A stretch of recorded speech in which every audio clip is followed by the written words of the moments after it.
नमस्कार बच्चों, मैं संजय गणित पाठशाला में आपका हार्दिक स्वागत है। आज के वीडियो में मैं आपको एसएससी जीडी 21/2/2024 शिफ्ट 4 का टोटल 20 क्वेश्चन डिस्कस कर रहा हूँ आपके साथ। इसी के साथ जो है इस वीडियो का मोटिवेशनल स्पीच देखिए आप क्या बोलता है। सफल इंसान खुश रहे या न रहे, लेकिन खुश रहने वाला इंसान सफल जरूर होता है। इसलिए हर इंसान को चाहिए कि वो अपने आप में खुश रहे, ठीक है। क्योंकि इसी तरह से मिलता जुलता एक कहावत पहले भी मैंने कहा था, क्या बोला था कि मैदान से हारा हुआ खिलाड़ी फिर भी जीत सकता है, लेकिन मन से हारा हुआ खिलाड़ी कभी नहीं जीतता। इसलिए मन से कभी नहीं हारना चाहिए और इंसान को अपने हमेशा खुश रहना चाहिए। इसी के साथ देखिए इस वीडियो का पहला क्वेश्चन क्या बोल रहा है। 2022 में शहर ए की जनसंख्या 2022 में शहर ए की जनसंख्या क्या है। 2022 में कितना है। 62,500 कितना है। 62,500 यही तो है। और एक वर्ष बाद शहर ए की जनसंख्या एक वर्ष बाद कितना हो जाएगा। यहाँ से एक साल अगर हम आगे जाएंगे तो यहाँ क्या हो जाएगा हमारा 2023 हो जाएगा। क्या हो जाएगा 2023 हो जाएगा। 2023 में शहर की जनसंख्या कितना है 75,000 है। कितना हो गया 75,000 हो गया। 75,000 हो गया ना। अब देखिए 2022 में शहर की जनसंख्या 62,500 थी और एक वर्ष बाद शहर ए की जनसंख्या 75,000 हो गई। तो जनसंख्या में प्रतिशत वृद्धि पूछ रहा है। प्रतिशत वृद्धि है। अच्छा, प्रतिशत वृद्धि तो हम निकाल लेंगे ना। वैसे हमारा कितना वृद्धि हुआ ये तो देख लीजिए। 75,000 में 62,500 में क्या जोड़ेंगे तो 75,000 हो जाएगा। आप बोलेंगे सर 12,500 होगा। कितना का वृद्धि हुआ 12,500 का। 12,500 रुपये का वृद्धि हुआ। ये 12,500 लोगों का वृद्धि हुआ, ठीक। तो लेकिन 12,500 लोगों का वृद्धि हुआ किस पर वृद्धि हुआ 62,500 पर वृद्धि हुआ। ये 12,500 लोगों का वृद्धि हुआ ये तो सही है। कितना हुआ 12,500 लोगों का वृद्धि हुआ, लेकिन किस पर हुआ 62,500 पर हुआ। 62,500 पर हुआ। और प्रतिशत के लिए क्या करेंगे हम 100 लगा देंगे। अब यहाँ 2 जीरो से 2 जीरो काट देंगे। इसको कटेगा किसी से। अब अगर इसको हम 25 से काटेंगे, 25 से अगर काटना चाहेंगे तो हम इसको काट सकते हैं इस तरह से। हाँ 25 से काटते 25 पचे 125 यहाँ हो गया हमारा 500 और 25 से ये 25 बार में। अब 25 से इसको काट दीजिए। 25 दूनी 50 ये जीरो आ गया। तो मतलब हमारा कटपीट के कितना आ गया। कटपीट के हमारा क्या हो गया 20%। कटपीट पर के हमारा 20% का वृद्धि हुआ। क्या वृद्धि हुआ 20% का। ऑप्शन नंबर 4 हमारा आंसर हो गया। इसी के साथ देखिए क्वेश्चन नंबर 2 क्या पूछ रहा है। बहुत ही अच्छा क्वेश्चन था और एकदम घुमाने का कोशिश किया है बच्चों को। क्या पूछ रहा है Z1 Z2 Z3 एक काम को क्रमशः 100 दिन 50 दिन और 75 दिन में कर सकता है। कितना 100 दिन 50 दिन और 75 दिन में। उन तीनों ने एक साथ मिलकर काम शुरू किया, लेकिन Z2 ने काम पूरा होने से 15 दिन पहले काम छोड़ दिया। काम कितने दिन में पूरा होगा, ठीक है। इसको क्या करना था आपको। सबसे पहले यहाँ लिखिए Z1 के दिन में कर रहा है 100 दिन में। और Z2 के दिन में कर रहा है Z2 कर रहा है 50 दिन में। और Z3 के दिन में कर रहा है Z3 जो है आपका कर रहा है 75 दिन में। 100 50 और 75 का एलसीएम आप ले लीजिए। 100 50 और 75 का एलसीएम ले लेंगे तो आपका 75 दूनी 150 हो गया ना। आपका आ जाएगा 3 आ जाएगा, ये 300 आ जाएगा। एलसीएम क्या आ जाएगा 300 आ जाएगा। मान लीजिए यहाँ 100 ले लिए आप, यहाँ 50 ले लिए, यहाँ क्या ले लिए 75 ले लिए। तो सबसे पहले ये किस से जाएगा 25 से जाएगा। तो 25 चक्के 100 हो गया। 25 दूनी 50 हो गया। 25 या 75 हो गया। अब यहाँ से अब इसको 2 से दे दीजिए तो यहाँ 2 हो गया, 1 हो गया, ये 3 हो गया। 3 दूनी 6 दूनी 12। 25 को अगर 12 से गुना करेंगे तो हमारा कितना आ जाएगा 300। एलसीएम हमारा क्या हो गया 300। अगर 100 को किससे गुना करेंगे जो 300 आ जाएगा 3 से। 50 को किससे गुना करेंगे 300 आ जाएगा 6 से। 75 को किससे गुना करेंगे 300 आ जाएगा 4 से। मतलब Z1 जो है रोज 3 काम कर रहा है, Z2 रोज 6 काम कर रहा है और Z3 जो है रोज 4 काम कर रहा है। ये इनका एफिशिएंसी निकल गया। अब क्या बोल रहा है 15 दिन Z2 ने काम पूरा होने से 15 दिन पहले काम छोड़ दिया। इसमें हमेशा आपको मैं बताते आ रहा हूँ कि जो जा रहा है आप सोच लीजिए कि अगर Z2 रुक जाता तो कितना काम करता। Z2 उसको जाने मत दीजिए, जो जा रहा है उसको रोक के रखिए। अगर Z2 अगर 15 दिन पहले काम छोड़ दिया, अगर 15 दिन पहले काम नहीं छोड़ता तो 15 दिन में Z2 कितना काम करता। 15 दिन में Z2 काम करता, Z2 का जो है रफ्तार कितना है, 6 काम रोज करता है। तो 15 दिन अगर ये काम करता तो टोटल कितना काम कर लेता, 90 काम कर लेता। और पहले से हमारा कितना काम था, 300 काम था हमारा, टोटल काम 300 था। अगर Z2 रुकता तो ये 90 काम कर लेता। कितना का टोटल हो गया, 390 काम हो गया। अब आप यहाँ क्या पूछ रहा है, काम कितने दिनों तक चला, कितने दिनों तक चला। तो इनकी एफिशिएंसी क्या है, 3 और 6 9 और 4 10, 6 4 10 और 3 13। ये हो गया 13 की एफिशिएंसी है ना इसकी, 13 की। टोटल काम आपका 390 निकल कर आ गया, इनकी एफिशिएंसी है 13 की। तीनों जो है 13 काम रोज करते हैं। तो ये 13 39, ये 0 यहाँ चिपका दिया। तो हमारा कितना दिन हो गया, 30 दिन में ये जो है काम ख़त्म कर सकता है। कितना दिन में, 30 दिन में, 30 डेज। ये ऑप्शन नंबर 2 हमारा आंसर हो गया। इसी के साथ जो देखिए क्वेश्चन नंबर 3। क्वेश्चन नंबर 3 एकदम नॉर्मल क्वेश्चन है, लेकिन इस क्वेश्चन में अक्सर बच्चे बौखला जाते हैं। तो बौखलाने का ज़रूरत नहीं है। क्या है, देखिए अंडर रूट दिया हुआ है। तो अंडर रूट में कितना जीरो दिया हुआ है, 1 2 3 4, क्या जीरो दिया हुआ है, 4 जीरो दिया हुआ है। 4 जीरो दिया हुआ है ना, हाँ ये 4 जीरो दिया हुआ है। तो हम क्या करेंगे, ये 4 जीरो के बदले हम सबसे पहले इसमें क्या करेंगे, यहाँ देखिए ये 4 जीरो दिया हुआ है। तो अगर रूट से हम बाहर निकालेंगे तो ये दोनों मिलकर 1 जीरो निकल जाएगा। यहाँ देखिए, यहाँ जीरो का जीरो कर देते हैं, यहाँ पॉइंट कर देते हैं। ये 2 का 1 जीरो निकल गया, ये 2 का 1 जीरो निकल गया। और 81 किसका रूट है, 9 का, 9 9 81। तो हमारा ये आंसर क्या हो गया, आंसर हो गया 0.009। कहाँ है 0.009, ऑप्शन नंबर 3 हमारा आंसर हो जाएगा। और इस तरह से आप क्वेश्चन नंबर 4 में देखिए, क्वेश्चन नंबर 4 क्या पूछ रहा है, ये m बराबर 5, n बराबर 4m 5n, 4m बराबर 5n बराबर 20c। तो m n और c का रेशियो पूछ रहा है, कोई बात नहीं है।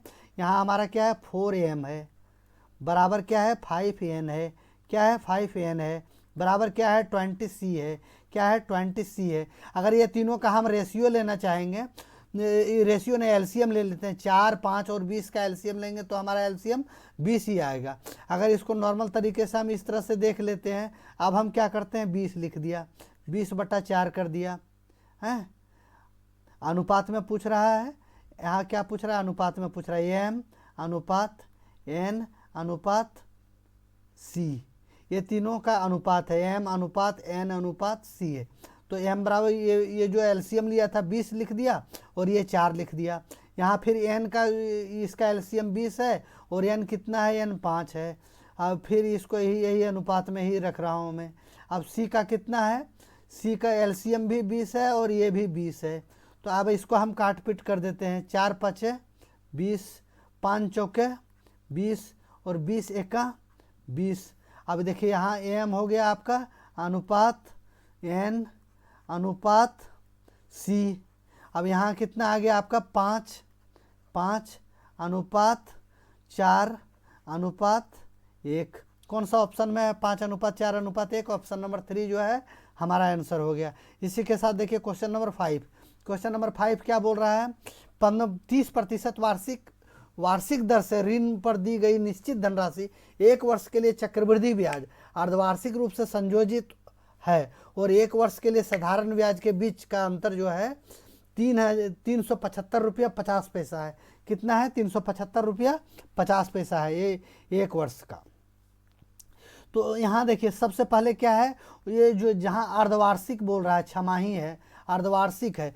तो हम यहाँ क्या करेंगे, जब भी अर्धवार्षिक होता है तो रेट को जो है, रेट हमारा कितना था 30 और टाइम क्या है 1 है, टाइम क्या है 1 साल है। तो हम क्या करते हैं, हमेशा रेट को 2 से भागा दे देते हैं और टाइम को 2 से गुना कर देते हैं। तो इस तरह से हमारा जो है रेट कितना आ गया, रेट हमारा 15 आ गया और टाइम हमारा कितना आ गया, 2 साल आ गया। क्या आ गया, 2 साल नहीं बोलते हैं, 2 छमाही इसको लिख दीजिए। क्या लिखेंगे, 2 छमाही इसको लिख सकते हैं, 2 साल आप नहीं लिख सकते, इसको 2 छमाही बोल दीजिए। ठीक है, टाइम आपका 2 छमाही हो गया, रेट आपका 15% हो गया। अब आपको यहाँ से देखिए कि क्या बोल रहा है, CI और SI का जो है 2 साल का डिफरेंस के लिए, CI और SI का जब भी 2 साल का डिफरेंस पूछे तो इसका नॉर्मल सा फार्मूला है CI माइनस SI। इसको थोड़ा सा अगर नोट करना होगा तो आप कॉपी पेन में इसको नोट कर लीजिएगा, बढ़िया से 1-2 बार देख लीजिएगा ताकि आपको याद हो जाए। CI माइनस SI बराबर क्या होता है, PR² बटा 100 का स्क्वायर। अब इसी फार्मूले पे रख दीजिए इसको। अब CI और SI का आपको डिफरेंस दिया हुआ है, कितना है, 337 रुपया 50 पैसा। क्या है, 337 रुपया 50 पैसा। ठीक है, और P हमको तो निकालना है, क्या धनराशि बोल रहा है तो धनराशि P तो हमको निकालना ही है, तो P का हम P ऐसे लिख दिए। रेट हमारा कितना है, 15% है, तो 15 का स्क्वायर है, तो 15 गुने 15 कर दिया मैंने। अब नीचे क्या है हमारा, 100 का स्क्वायर है, तो मतलब 100 को क्या करेंगे हम, 100 गुने 100 कर देंगे, बस तो हमारा माजरा सेटल हो गया। अब यहाँ अगर हम पॉइंट हटाएंगे तो यहाँ एक हम 0 डाल देते हैं, क्योंकि ये बराबर में है ना, तो काट पीट करेंगे तो यहाँ पॉइंट हटाएंगे तो यहाँ हमारा 0 पड़ जाएगा। आप देखिए 1 0 से 1 0 मैंने काट दिया, 5 से काट दिया इसको 3 बार में, 5 से इसको काट दिया 2 बार में, हो गया ना।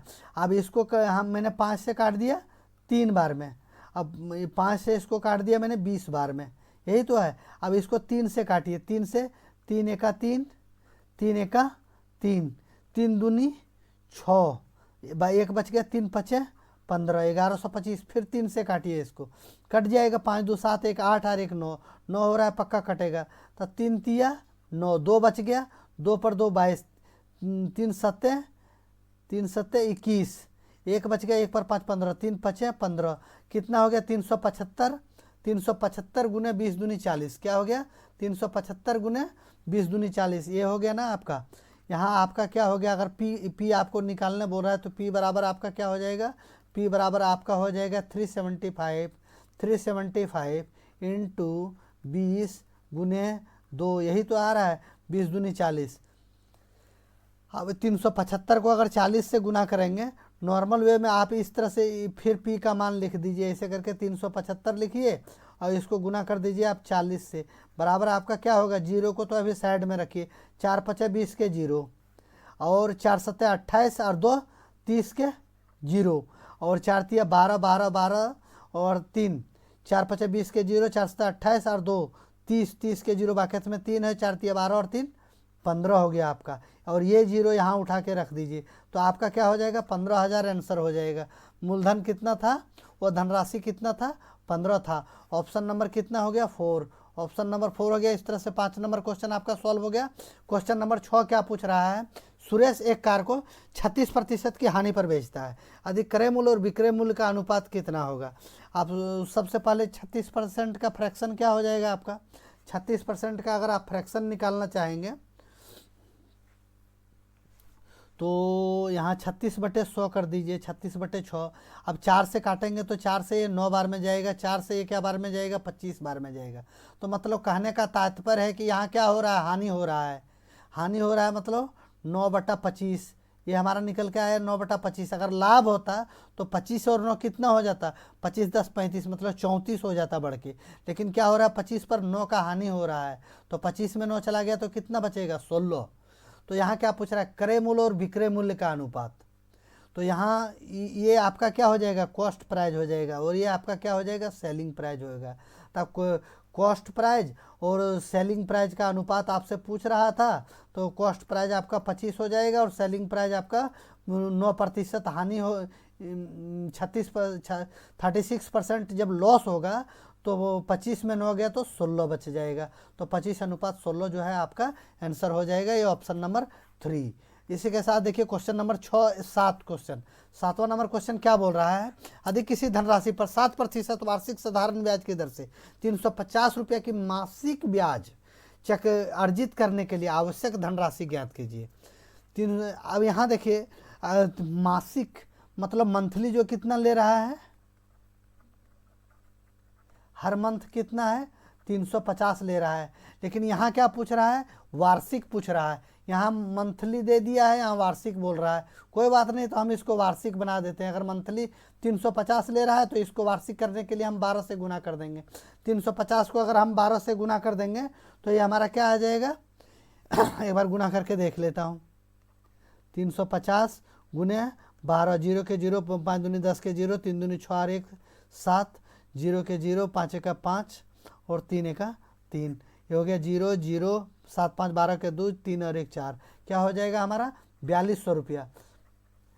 किसी धनराशि पर 7% वार्षिक ब्याज की दर से 350 रुपया का मासिक ब्याज अर्जित करने के लिए आवश्यक धनराशि ज्ञात कीजिए। मतलब 4200 रुपया ब्याज ले रहा है और आपका इंटरेस्ट हो गया 4200 रुपया। अब आपको क्या निकालना है, दर निकालना है। तो आप वैसे भी बोल सकते हैं कि सम अमाउंट को हमने जैसे एक्स मानते हैं तो हमें अमाउंट को एक्स मान लिया, हमने क्या किया, अमाउंट को अब जो है एक्स मान लिया। तो एक्स का कितना परसेंट है, 7% है। क्या परसेंट है, 7%, बराबर क्या हो रहा है 4200 रुपया हो रहा है। तो अभी एक्स का मान हमारा निकल जाएगा। कैसे निकल जाएगा, एक्स गुने 7 कर दिया, बटे में क्या कर दिया 100 कर दिया, बराबर क्या कर दिया 4200 कर दिया, बटे में यहाँ कुछ नहीं है तो हमने 1 कर दिया। अब क्या करेंगे, इसको आपस में केचिया गुना कर देंगे। क्या करेंगे, इसको इधर गुना करेंगे, इसको इधर गुना करेंगे, केचिया गुना कर देंगे। तो हम एक्स का अगर मान हमको निकालना है तो यहाँ क्या करेंगे हम 100 गुने 4200, यही तो है 100 गुने 4200 बटा ये हमारा 7 आ जाएगा। अब यहाँ 7 से हम काट देंगे तो 6 बार में, तो यहाँ आपका क्या आ जाएगा 600 गुने 100, 600 गुने 100। तो आप क्या करेंगे, इसको 600 लिख दीजिए, क्या लिख देंगे, इसको लिख दीजिए 600, यही तो करेंगे ना आप। इसको 600 लिख दीजिए और 100 के बदले 2 जीरो चिपका दीजिए, तो कहाँ है सैकड़ा, हज़ार, 10,000, क्या आ जाएगा आपका 60,000 आ जाएगा आंसर। 60,000 कौन सा ऑप्शन में है, ऑप्शन नंबर 3 में हमारा आंसर है। इसी के साथ देखिए क्वेश्चन नंबर 8। क्वेश्चन नंबर 8 बहुत ही अच्छा क्वेश्चन था। क्या पूछ रहा है, 70,000 रुपये की राशि को 70,000 एक अमाउंट दिया हुआ है जिसमें ए बी सी के बीच इस प्रकार बांटा गया है कि ये अनुपात बी जो है 2:3 है और बी अनुपात सी जो है 4:5 है। तो उसमें पूछ रहा है कि ये का हिस्सा क्या होगा। तो सबसे पहले हम इसको अनुपात को ही फाइंड आउट करेंगे। अनुपात को कैसे फाइंड आउट करेंगे, इस तरह से देखिए, यहाँ हमने लिख दिया ए अनुपात बी। ए अनुपात बी कितना है 2:3, 2:3 है। अब फिर क्या है बी अनुपात सी, बी अनुपात सी कितना है 4:5, ये हो गया ना। अब यहाँ से हम क्या करेंगे, ए बी सी का रेशियो ले लेंगे, ए अनुपात बी अनुपात सी। तो ये का सबसे पहले क्या होगा 4 दूनी 8, ये हो जाएगा आपका ये का, ये हो गया आपका ये का। और बी के लिए हम क्या करेंगे, इसको इस 4 को इस 3 से गुना करेंगे, 4 तिया 12, क्या हो जाएगा 4 तिया 12। और सी के लिए ये 5 तिया 15, 5 गुने 3, ये क्या हो गया 15। अब यहाँ देख लीजिए, ये हमारा ए और बी सी का रेशियो आ गया। अब अगर इनको हम जोड़ देते हैं सभी को तो 12 8 20 हो गया, 20 10 30 और 5 35, कितना हो गया 35। हमारे अनुसार से 35 हो रहा है, लेकिन क्वेश्चन में क्या बोल रहा है 35 नहीं, ये कितना है 70,000 है। क्या दाएँ सैकड़ा, हज़ार, 10,000, 70,000 है। तो ये 35 से कितना 2 गुना 70 कट गया और 3 जीरो यहाँ चिपका दिया, तो मतलब 2000 बार में कटेगा। तो हमको क्या पूछ रहा है, ए का हिस्सा पूछ रहा है। ए का हिस्सा कितना है, यहाँ ए का हिस्सा हमने क्या निकाल के रखा है, ए का हिस्सा जो है 8 है, 8 है। 8 को हम क्या करेंगे 2000 से गुना कर देंगे, 2000 से गुना कर देंगे तो हमारा क्या आ जाएगा 16,000। ए का हिस्सा कितना है 16,000, हमारा आंसर हो जाएगा। ए का हिस्सा हमारा 16,000 रुपया है। इसी के साथ देखिए क्वेश्चन नंबर 10, क्वेश्चन नंबर 9 बोल रहा है। क्वेश्चन नंबर 9 क्या है 58। अब यहाँ से देखिए गौर से इसमें क्वेश्चन को आप देखेंगे, क्या पूछ रहा है 58 का पावर जो है 29 दिया है, उसको 5 से भागा करने के लिए बोल रहा है। 58 का पावर कितना दिया है 29 दिया है, उसको 5 से भागा करने बोल रहा है। तो आप इसको इस अनुरूप से भी भागा कर सकते हैं, डायरेक्ट भी 58 को अगर 5 से हम भागा कर देंगे डायरेक्ट 58 को। जैसे देखिए नॉर्मली मैं आपको एक ऐसा उदाहरण देता हूँ कि आप देखिए, इसको थोड़ा सा एक छोटा सा उदाहरण दे के हमें समझाना चाहता हूँ। यहाँ देखिए 4 का दिया क्यूब, 4 का क्यूब दे दिया, भागा मैंने दे दिया 3 से। तो हम डायरेक्ट 4 का क्यूब पूरा ना निकाल कर हम क्या करते हैं, सीधा 4 को अगर 3 से हम भागा दे देंगे, 3 से भागा दे देंगे तो हमको क्या आ जाएगा, 3 एका 3, हमारा शेष क्या आ गया 1। तो यही हमारा आंसर हो जाएगा, एक हमारा आंसर हो जाएगा। और अगर इसको पूरा वे में आप जाना चाहते हैं तो पूरा वे में जाइएगा तो यहाँ कर दीजिए 4 गुने 4 गुने 4 बटा 3, 4 चक 16, 16 चके 64, क्या आ गया आपका 64 आ गया ना। 64 को अगर हम 3 से भागा देंगे तब भी हमारा शेष 3 ही आएगा। 3 दूनी 6 आ गया आपका, ये 6 हो गया, ये कट गया आपका 4 उतरा, तो 3 एका 3, एक शेष आया, फिर भी आपका एक शेष आया। तो इस तरह से हम इस क्वेश्चन का हल के लिए हम क्या करेंगे, इस क्वेश्चन के हल के लिए हम क्या करेंगे, डायरेक्ट इसको हम 58, ये क्या है 58 है ना, 58 को अगर हम 5 से भागा दे देते हैं तो 5 एका 5 कट गया, 8 उतर गया, 5 एका 5, अब यहाँ कितना बच गया 3, तो हमारा शेष क्या आ जाएगा 3 आ जाएगा। ये शेष हमारा ऑप्शन नंबर 4 3 हमारा आंसर है। इसी के साथ जो है हम नेक्स्ट क्वेश्चन को दिखाते हैं आपको, क्वेश्चन नंबर 10। क्वेश्चन नंबर 10 भी सेम उसे क्या पूछ रहा है, प्रथम 31 विषम संख्याओं का, प्रथम 31 विषम संख्याओं का औसत क्या होगा। प्रथम 31 विषम संख्याओं का औसत पूछ रहा है, तो प्रथम 31 विषम संख्याओं का औसत भी क्या होगा 31 ही होगा। 31 कैसे होगा आप अभी हमको देखते हैं, हम पूरा लंबा वे में ना जाकर इसको शॉर्ट में एक देखता हूँ। प्रथम 5 मतलब विषम संख्या, 5 विषम संख्या क्या हो जाएगा, 1 हो जाएगा, 3 हो जाएगा और 5 हो जाएगा, 7 हो जाएगा और 9 हो जाएगा। ठीक है, अब यहाँ हम इसका औसत निकालने के लिए क्या करेंगे, 2 अंक, क्योंकि ये क्रमित वार है ना, तो 2 अंक इधर बाद कर देंगे, 2 अंक इधर बाद कर देंगे, ये हमारा औसत हो जाएगा। क्या हो जाएगा, औसत हो जाएगा। इसी तरह से अगर 31 हम पूरा 31 विषम संख्या निकालेंगे तो 15 संख्या हमारा इधर रह जाएगा, 15 संख्या हमारा इधर रह जाएगा, और 16वां संख्या में हमारा क्या हो जाएगा 31, और फिर इधर जो है हमारा 15 संख्या हो जाएगा। तो हमारा 31 जो है हमारा आंसर हो जाएगा। अगर पूरा वैसे लिखना चाहेंगे तो आप इसमें लिख सकते हैं, लेकिन उसको आपको टाइम बर्बाद होगा और आप जो है अपने आप को डिस्क्वालीफाई की तरफ चले जाएंगे। इसलिए अब इसका 31 जो है आंसर हो जाएगा। आप नेक्स्ट क्वेश्चन देखिए, इसमें कौन सा question, question number 11। Question number 11 क्या पूछ रहा है, एक अर्धगोलाकार का व्यास 21 सेंटीमीटर है, अर्धगोले की कुल पृष्ठीय क्षेत्रफल कितना होगा। इसका व्यास जो है कितना है 21 सेंटीमीटर है, अर्धगोला है एक। अब ये मान लीजिए एक ये अर्धगोला बन गया आपका, ठीक है।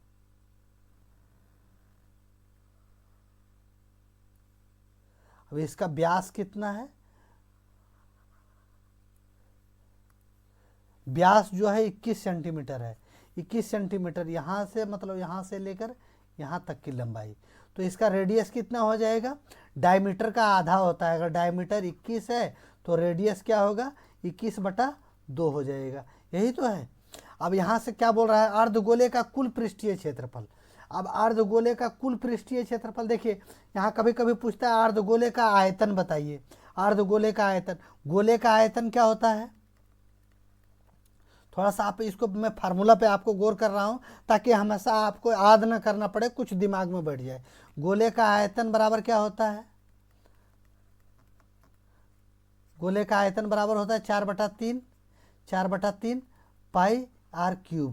तो अगर गोला का ये है तो ये अर्धगोला, अर्धगोला का क्या हो जाएगा, अर्धगोला का आयतन क्या हो जाएगा, इसका 4 का आधा सिर्फ कर दीजिए, 2/3, 2 कर दीजिए पाई r क्यूब, यही तो है। तो अगर गोले का एक बार याद कर लीजिए तो अर्धगोले का आपको ऑटोमेटिक याद हो जाएगा। अब क्या बोल रहा है, अर्धगोले का वक्र पृष्ठीय क्षेत्रफल। अब अगर आपको अर्धगोले का वक्र पृष्ठीय क्षेत्रफल पूछ रहा है, मतलब इस एरिया का पूछ रहा है, ये इस एरिया का क्या होता है, ये होता है 2 पाई r, क्या होता है 2 पाई r हो जाता है ना, ये इसका हो जाएगा 2 पाई r स्क्वायर, और इसका क्या हो जाएगा, ये अभी आपके पास ये भी एक एरिया बचा हुआ है। अगर अर्धगोले का वक्र पृष्ठीय क्षेत्रफल आपका 2 पाई r होगा, मतलब क्योंकि ये एरिया ले रहे हैं। और अर्धगोले का अगर संपूर्ण पृष्ठीय क्षेत्रफल लेंगे तो ये भी एरिया आपको लेना पड़ेगा। तो उस हिसाब से इस एरिया का क्या हो जाएगा आपका pi r square, pi r square. तो अब अर्धगोले का कुल पृष्ठीय क्षेत्रफल आपका क्या हो जाएगा 2 pi r square plus pi r square.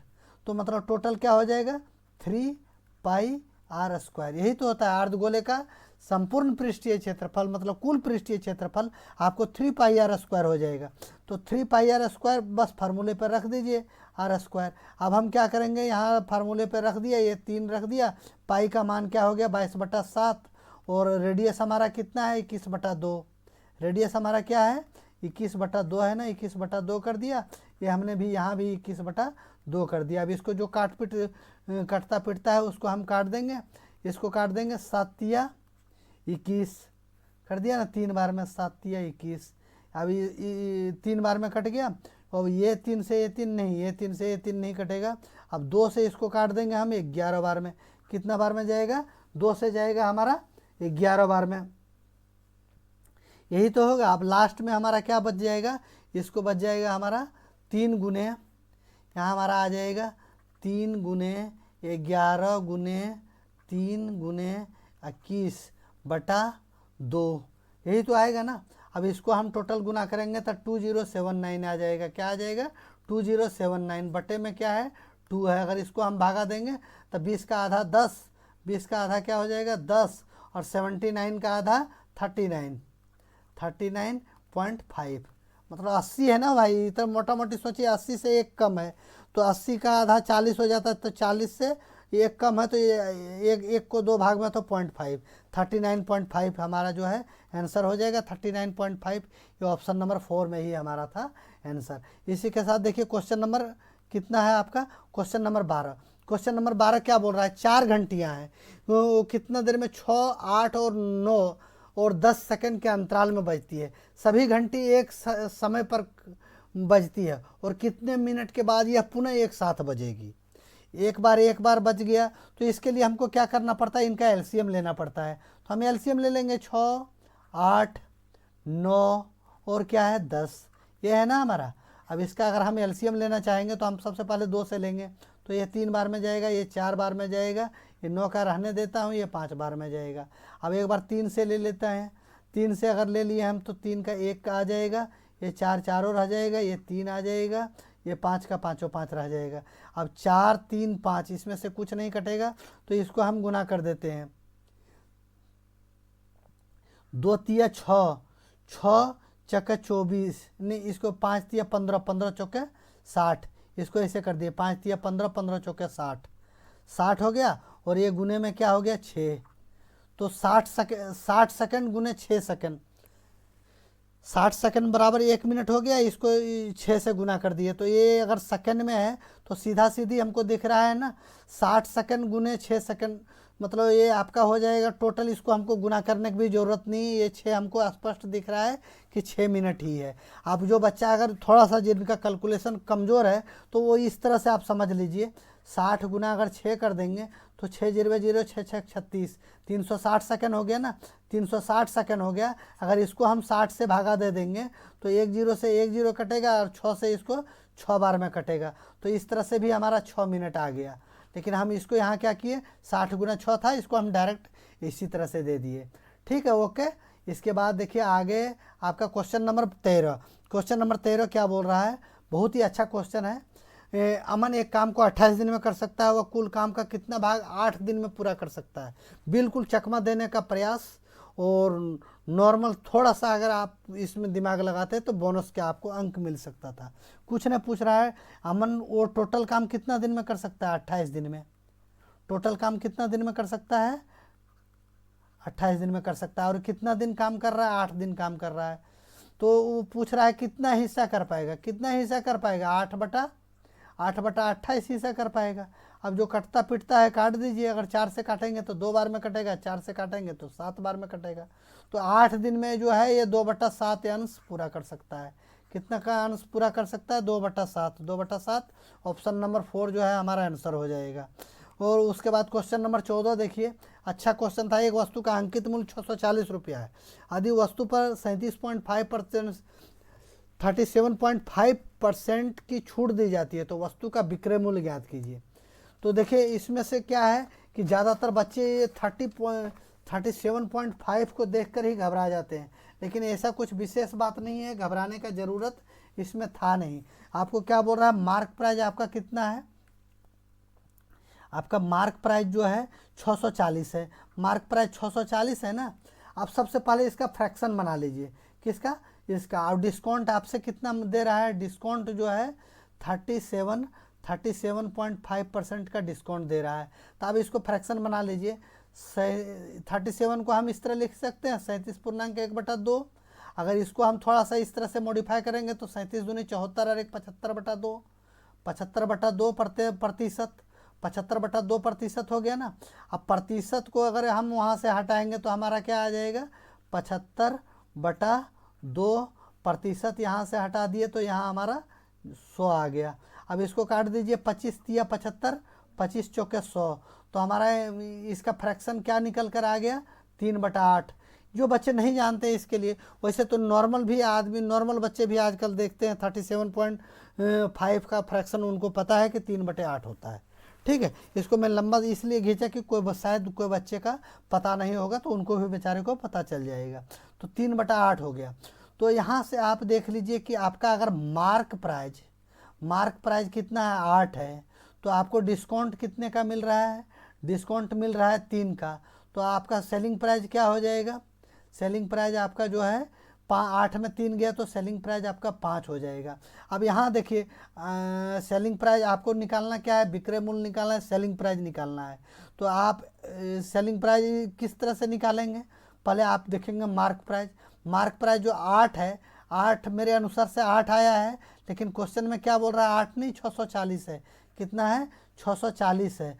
तो इससे कितना गुना है, 8 से अगर गुना करेंगे तो 8 बार में 8 64, मतलब 80 गुना ज़्यादा है। तो हमको क्या निकालना है, सेलिंग प्राइस निकालना है। तो हमारे अनुसार से सेलिंग प्राइस क्या है, 5 है।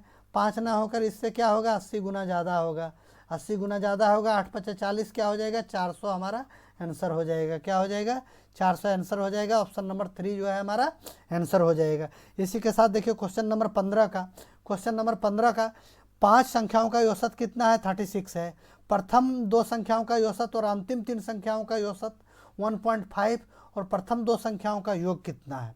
अब यहाँ देखिए 5 संख्याओं का अगर औसत 36 है तो 5 संख्याओं का टोटल कितना हो जाएगा हमारा, 5 संख्याओं का टोटल हो जाएगा 36 × 5, 6 35 के 0 और 5 दिया 15 और 3 18, 180 हो जाएगा।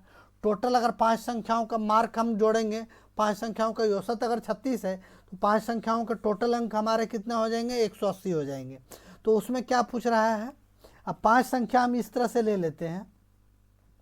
5 संख्या हम कैसे ले लेंगे, इस तरह से ले लेते हैं। यहाँ कर देंगे हम a + b, ऐसे बोल रहा है ना, प्रथम 2 संख्याओं का औसत, और फिर क्या बोल रहा है इसका अंतिम 3 संख्याओं का औसत, अंतिम 3 संख्या c + d + e। अब यहाँ क्या बोल रहा है, औसत का 1/5 गुना, 1/5 को हम कैसे लिखते हैं, 1/2, तो 2 × 2 और 1 3/2 लिख सकते हैं। तो ये हमारा क्या हो जाएगा, 2 हो जाएगा, ये हमारा क्या हो जाएगा, 3 हो जाएगा। अब टोटल हम जोड़ेंगे तो हमारा कितना आ जाएगा, 5 आ जाएगा। लेकिन यहाँ हमारा 5 आ रहा है, लेकिन 5 नहीं, हमारा कितना है, 180 है। क्या है, 180 है, 180 है ना। अगर 5 से काटेंगे तो 5 दिया 15, 5 × 6 30, मतलब 36 गुना ज़्यादा है। तो हमको क्या पूछ रहा है, प्रथम 2 संख्याओं का योग क्या होगा। तो प्रथम 2 संख्याओं का योग कितना हमारा है, 3। 3 को किससे गुना करेंगे, 36 से। तो 36 दिया क्या हो जाएगा, 108 हमारा आंसर हो जाएगा। क्या हो जाएगा, 108, ऑप्शन नंबर 3 हमारा आंसर हो जाएगा। 15 क्वेश्चन। उसके बाद देखिए 16वां क्वेश्चन हमारा क्या हो जाएगा, 16वां क्वेश्चन हमारा क्या है, एक निश्चित शहर की जनसंख्या पहले वर्ष में 5% और दूसरे वर्ष में 8% की वृद्धि होती है। जनसंख्या में कुल प्रतिशत वृद्धि कितना है। पहले वर्ष कितना 5% बढ़ रहा है, दूसरे वर्ष कितना 8% बढ़ रहा है। तो पूछ रहा है कि टोटल कितना वृद्धि हो रहा है। तो इसमें क्या लग रहा है, आपका सक्सेसिव लग रहा है। अब सक्सेसिव तो बढ़िया से लगा दीजिए, जानते हैं x + y + एक्स वाई बटा 100, यही तो होता है सक्सेसिव का फार्मूला। ठीक है, अब यहाँ सक्सेसिव लगा लीजिए। पहला कितना है 5% है, दूसरा कितना है 8% है, प्लस कितना है 5 गुने 8 बटा क्या हो जाएगा आपका 100 हो जाएगा। आप इसको इधर से जोड़ दीजिए, 8 5 कितना हो जाएगा 13 हो जाएगा, प्लस में 8 5 40 क्या हो जाएगा 8 5 40 हो जाएगा, 8 5 40 हो गया ना। ये बटे में क्या है 100 है। अगर ये 100 से हम यहाँ का ये 1 0 से 1 0 काट देंगे, अगर 10 से हम काटेंगे तो यहाँ हमारा पॉइंट आ जाएगा। तो ये हमारा क्या आंसर आ जाएगा 13 प्लस 0.4, ये हमारा आ जाएगा 13.4 हमारा आंसर हो जाएगा। इसी के साथ जो है हम नेक्स्ट क्वेश्चन पर जाते हैं, क्वेश्चन नंबर 17। क्वेश्चन नंबर 17 हमारा क्या पूछ रहा है, क्रय मूल्य और विक्रय मूल्य। क्रय मूल्य और विक्रय मूल्य के बीच का अंतर कितना है 132 रुपया है। यदि लाभ प्रतिशत 20 है तो विक्रय मूल्य ज्ञात कीजिए। प्रॉफिट कितना दिखा रहा है, प्रॉफिट जो है 20% है। प्रॉफिट जो है हमारा 20% है, 20% है ना। 20% किसको रिप्रेजेंट कर रहा है, 20% जो है 132 को रिप्रेजेंट कर रहा है। 132 रुपये, वही तो पूछ रहा है। क्रय मूल्य और विक्रय मूल्य के बीच का अंतर 132 रुपया है और लाभ प्रतिशत कितना है 20 है, मतलब 20% जो है 132 को रिप्रेजेंट कर रहा है। तो विक्रय मूल्य पूछ रहा है। देखिए किसी का भी कॉस्ट प्राइस क्या होता है अपने आप में 100% होता है, 100% होता है। तो हमारा सेलिंग प्राइस क्या हो जाएगा, कॉस्ट प्राइस 100% है, प्रॉफिट हमारा 20% है, तो हमारा सेलिंग प्राइस हो जाएगा 120%। तो हमारा 120% का मान निकालना है, जबकि 20% का मान हमारा कितना दिया हुआ है 132 दिया हुआ है, तो हमको 120% का मान निकालना है। ठीक है, हम निकाल देंगे। हमारे इस तरह से हम इसको कर देंगे। सबसे पहले हम क्या करेंगे 132 दिया हुआ है ना, 132 ये हमारा किसका 20% का मान हो गया। हमको किसका मान निकालना है 120 का निकालना है, क्योंकि सेलिंग प्राइस तो हमारा वही है ना, विक्रय मूल्य हमारा वही है। हम इसको इससे काट देते हैं 20 छक्के 20 से 6 बार में। अब यहाँ क्या करेंगे 132 गुने 6, 132 गुने 6 कर देंगे। 6 दूनी 12 के 2, 6 18, 18 और 19 के 9, 6 का 6 और 1 7, ये हमारा आ गया ना 792 हमारा आंसर हो जाएगा। 792 ऑप्शन नंबर 1 हमारा आंसर हो गया। इसी के साथ देखिए क्वेश्चन नंबर 18। क्वेश्चन नंबर 18 क्या बोल रहा है, देखिए इसमें HCF LCM का क्वेश्चन पूछ रहा है। यहाँ हमसे क्या पूछ रहा है LCM पूछ रहा है। तो LCM जब भी पूछेगा, LCM हमको जब भी पूछेगा तो हम क्या करेंगे, इसमें सबसे बड़ा अंक देखेंगे। यहाँ देखिए 2 का पावर कितना है 4 है, यहाँ 2 का पावर कितना है 5 है, यहाँ कितना है 2 का पावर 5 है। तो हम सबसे बड़ा अंक लिख देंगे 2 का पावर 5। इसको गुना हमने कर दिया। उसके बाद आगे क्या है 3 का पावर 3 है, यहाँ 3 का पावर 2 है, यहाँ 3 का पावर कितना है 6 है, 3 का पावर 6। ये हमारा LCM हो जाएगा, ये हमारा LCM हो जाएगा 2 का पावर 5 और 3 का पावर 6। अगर मेरे से HCF पूछ लिया रहता, अगर मेरे से HCF पूछ लिया रहता तो सबसे हम इसमें क्या करते, सबसे छोटा अंक देखते। 2 का पावर 4 है, 2 का पावर 5 है, 2 का पावर 5 है, तो यहाँ हम क्या लिखते 2 का पावर 4 और 3 का पावर 3 है, 3 का पावर 2 है, 3 का पावर 6 है, तो यहाँ हम क्या लिखते 3 का पावर 2। ये हमारा HCF हो जाता। इसी तरह से देखिए हम आगे बढ़ते हैं।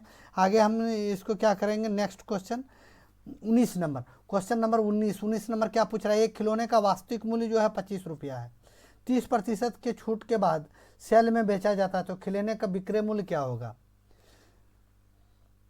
वास्तविक मूल्य मतलब मार्क प्राइस जो है, इसका मार्क प्राइस है इसका 25 रुपया है। ठीक है, डिस्काउंट कितने का दिया है 30% का डिस्काउंट दिया है। अब 30% का हम सबसे पहले फ्रैक्शन निकाल देंगे। 30% का अगर हम फ्रैक्शन निकालेंगे तो 30/100 हो जाएगा, ये कट गया 1 0 से 1 0 मतलब 3/10 हो जाएगा। अब यहाँ क्या है छूट दिया हुआ है, 30% की छूट दिया हुआ है, तो 10 में 3 गया तो कितना हमारा बच जाएगा 7। तो कहने का तात्पर्य है कि हमारा जो है मार्क प्राइस अगर 10 होता, मार्क प्राइस 10 होता तो उस हिसाब से हमारा सेलिंग प्राइस जो है हाँ मार्क प्राइस 10 होता तो सेलिंग प्राइस हमारा 7 होता और डिस्काउंट कितने का होता, डिस्काउंट होता हमारे 3 का। लेकिन यहाँ हमारा क्या है मार्क प्राइस जो है हमारा 25 है, 10 ना होकर हमारा मार्क प्राइस कितना है, मार्क प्राइस हमारा 10 ना होकर 25 है, 10 ना होकर हमारा मार्क प्राइस जो है 25 है, वही तो है। अब हमको कितना निकालना है, 7 का निकालना है, 7 का मान निकालना है। अगर हमको 7 का मान निकालना है तो हम क्या करेंगे, 25 बटा 10 कर देंगे और गुने में 7 कर देंगे, तो हमारा 7 का मान निकल के आ जाएगा। 5 से कटेगा 5 बार में, 5 से कटेगा 2 बार में, ये आ गया 7 पचे 35, 35 बटा 2, 35 बटा 2 मतलब 17 दूनी 34 और 1 35, 17.5% जो है 17.5 हमारा आंसर आ जाएगा। ऑप्शन नंबर 2 हमारा आंसर हो जाएगा। इसी के साथ देखिए नेक्स्ट क्वेश्चन, इस वीडियो का आखिरी क्वेश्चन है और बहुत ही अच्छा क्वेश्चन है, नॉर्मल क्वेश्चन, बोनस का अंक था। यहाँ क्या पूछ रहा है, 2 कार एक ही बिंदु से चलना शुरू करता है। मान लीजिए एक ये बिंदु वो बिंदु है, अब दोनों कार इधर से एक इधर चलना शुरू करता है, बिंदु से चलना शुरू करता है और एक दूसरे के विपरीत दिशा में यात्रा करता है। एक अगर पूर्व दिशा में जा रहा है तो एक पश्चिम की दिशा में, दोनों एक दूसरे के विपरीत यात्रा करता है। यदि एक कार की चाल इसका 40 किलोमीटर घंटा है, क्या है 40 किलोमीटर घंटा है, और दूसरी कार की चाल क्या है 50 किलोमीटर घंटा है, क्या है 50 किलोमीटर घंटा, यही तो है। अब यहाँ से क्या पूछ रहा है, 5 घंटे बाद वे दोनों एक दूसरे से कितने दूर जाएंगे। जब भी ये आपस में एक विपरीत दिशा में चलता है तो इनका चाल क्या होता है, जुड़ता है। अगर ये दोनों सेम दिशा में चलता है तो इनका क्या होगा, चाल जो है इनका घटेगा, यहाँ क्या होगा, जुड़ेगा। तो 50 प्लस 40 हमारा कितना हो गया, ये 90 किलोमीटर। ये 90 किलोमीटर हर घंटे जो है एक दूसरे से दूर जा रहा है। तो कितना घंटा चला है, ये 5 घंटा चला है। 5 घंटा चला है ना, तो इसको 5 से हम गुना कर देंगे तो 9 पचे 45, ये हमारा 450 कितना आ गया, हमारा 450 किलोमीटर हमारा जो है आंसर हो गया। क्या हो गया, 450 किलोमीटर हमारा आंसर हो गया, ऑप्शन नंबर 1। इसी के साथ देखिए इस पूरा वीडियो का जो है मैंने 20 का 20 क्वेश्चन एक बेहतरीन कॉन्सेप्ट के साथ आपको बता दिया। इस तरह का और टॉपिक वाइज भी इसमें वीडियो चलेगा, तो इस तरह से एक मैथ का ट्रिक के साथ वीडियो देखने के लिए पक्का इस चैनल को सब्सक्राइब करके रखिए, ताकि आने वाला समय में आपको इस तरह से आपका वीडियो जो है हमेशा आपके तक आसानी से पहुंचता रहे। क्योंकि सब्सक्राइब करके नहीं रखेंगे तो यूट्यूब जो है अपने आप में सागर है, पहुंचना मुश्किल है। अगर आप सब्सक्राइब करके रखते हैं तो ये वीडियो जो है आपके साथ आपका मोबाइल में ऑटोमेटिक जो आने वाला जितने भी वीडियो होगा आप तक पहुंचता रहेगा। ओके, थैंक यू, धन्यवाद, नमस्कार।